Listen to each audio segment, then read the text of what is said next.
We are near the end of an unconventional election, but as usual, the polls are becoming a bigger part of the story. The most recent CBS News national poll shows Hillary Clinton with a 9-point lead over Donald Trump. To put that into context, we examined 40 years of CBS News polls to look at other races 2 to 3 weeks before the election. At this time back in 1976, Jimmy Carter led Gerald Ford by 5 points.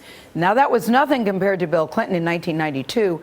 His 17-point advantage over then-President George H.W. Bush dwarfs Hillary Clinton's margin.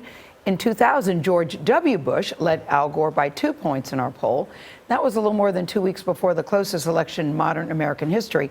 8 years later, Barack Obama held a comfortable 13-point lead over John McCain. CBS News elections director Anthony Salvanto is with us. Good morning. Good morning. So the point is the CBS News polls have been pretty accurate. Yeah, we've done okay. Done okay.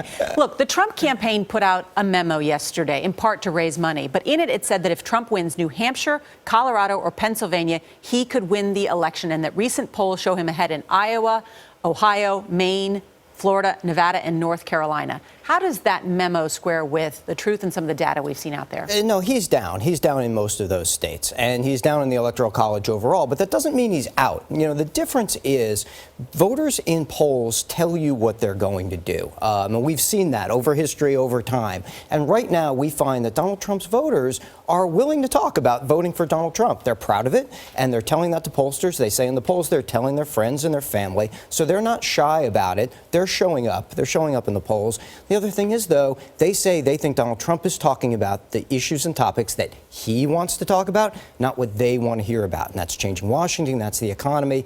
That's a place you can go to try to turn. Your point is there's no secret Trump vote out there that's not showing up in the polls. No, there isn't. And even if you look at the early vote, let's say in Florida, for example, where 1 million ballots have already started to come in, you analyze that and you see that he doesn't have a lot of new vote coming in. Most of the folks who have turned in ballots have voted in past presidential elections. And one of the things they've talked about is rallying this new set of voters to come out and vote for him. That hasn't shown up yet. When there is a change in the last 2 weeks, generally what happens and what causes it? Is it voters coming home to their natural political place? Yeah. Or is it some outside event? Yeah, coming home is a big part of it here. You know, Donald Trump has been down with Republicans relative to how well Hillary Clinton has done with Democrats. She's got 9 in 10 Democrats. Even after the whole Bernie Sanders fight back and forth, she's rallied her base.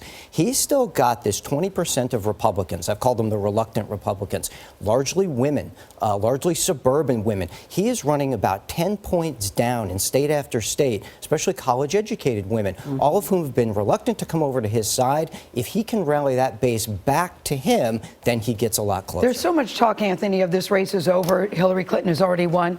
Isn't there a danger in that for her team to become overconfident? And what can he do to turn it around? Yeah, I mean, that's one of the things that comes with the territory of being a pollster. Both sides want to think that you're wrong, right? Yeah. The losing side wants to say that you're wrong. But the winning side doesn't want their voters to be complacent. And when you look at the kind of voters Hillary Clinton needs, younger voters who say they're a little bit less likely to vote, they don't like really either candidate, that's a turnout issue. And she's still got, the Democrats are going to rely on that turnout. Can he turn it around? Yeah. Can we talk about Texas? I mean, Sure. Early voting has begun. What are we seeing there? You know, Texas is a great story for exactly that kind of underperformance with college-educated white voters, with white men and white women. Now, Donald Trump is still winning them, but he's not winning them by the kind of margins that Republicans typically do, and that's made this race close. Do I think Hillary Clinton? Latinos in Texas? Oh, and Latinos who say that they are very motivated. In fact, literally that they can't wait to vote. So you get that part of the electorate, and they're all for Hillary. Is it within the margin of error? Well, it is, but I'm not sure that Hillary Clinton is positioned yet to outright win Texas. Yeah. I think that's about as close as it gets, but it's still, that closeness tells a story, Charlie. Yeah, I think it's interesting because I think that Texas stays Republican, but I do think it's interesting about how that state could trend purple in upcoming presidential elections. Right, I mean, start to tilt. Like North Carolina did. Yeah, exactly. Yeah. People thought that would Texas girl and the North Carolina boy. Good to see you. Tomorrow, our Issues That Matter series looks at the Supreme Court under the next president. 2 famous lawyers, that's David Boies and Ted Olson, will be here at the table at Studio 57. That's great. They face off against each other in Bush versus Gore, the Supreme Court case that decided the 2000 election.